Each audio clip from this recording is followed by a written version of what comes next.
planned the town of Cherry, it provided a number of company-owned houses that would be available to rent to miners who had a family. Some of the houses came from a coal mining neighborhood in Centerville, Iowa. Carpenters cut them apart, loaded them onto railroad cars, and shipped them to Cherry, where they were reassembled. Company carpenters built more houses on site in Cherry. The company assigned the houses it owned to a miner and his family for $10 per month. And Tenere Quartaroli rented his house from the company. That morning, after Antenore left, Erminia probably went outside for water to wash the breakfast dishes. Every 2 company-owned houses shared a well, located in one of the backyards. None of the homes had indoor plumbing, so there was an outhouse in the back as well. When Antenore left his house, he may have joined his next-door neighbor, Giacomo Pigatti, and Giacomo's brother, Salvatore, who worked the day shift too. The Pigatti brothers had emigrated from Italy almost 10 years earlier.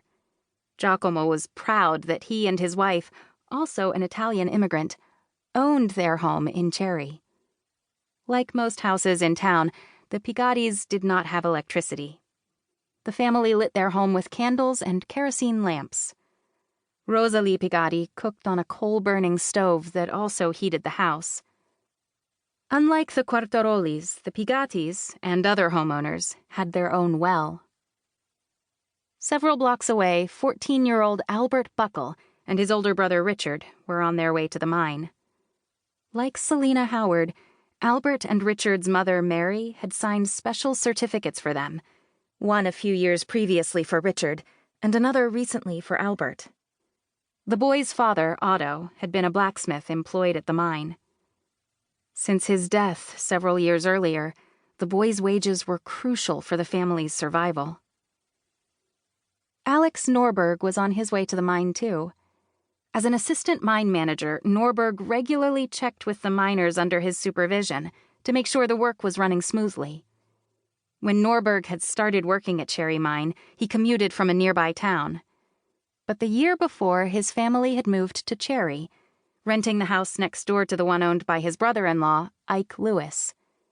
Sisters Alma Norberg and Mary Lewis and their children often went back and forth between the houses. Although Ike no longer worked in the mine, he was probably awake. He owned a livery stable, and the horses needed to be fed early in the morning. Perhaps Ike and Alex walked up the street together. 4 doors down the same street, Ike's brother, Herbert, was probably getting ready to leave for work. Herbert had also left mining, but his job as a teamster required an early start. His horses delivered wagon loads of coal cinders to Cherry's homes and businesses. The cinders would be burned in the stoves that were used to heat the buildings. Plenty of people were outside when a loud, shrill whistle pierced the air. The whistle signaled that Cherry Mine's hoisting cages were ready to lower day-shift workers into the mine. At the whistle's blast, men and boys already in the streets walked faster. Others hurried from their homes and boarding houses. The last cage into the mine descended at 7 o'clock a.m. No one wanted to miss it. 6 years earlier, a crowd would not have been walking toward the mine. No mine existed then, and there was no Cherry, Illinois. In 1903, there was only a handful of farms clustered near a country crossroads. Cornstalks, scattered trees, and barns were the tallest things in sight. Farmers grew corn and raised cows, chickens, and pigs. By 1905, the area near the crossroads had changed dramatically.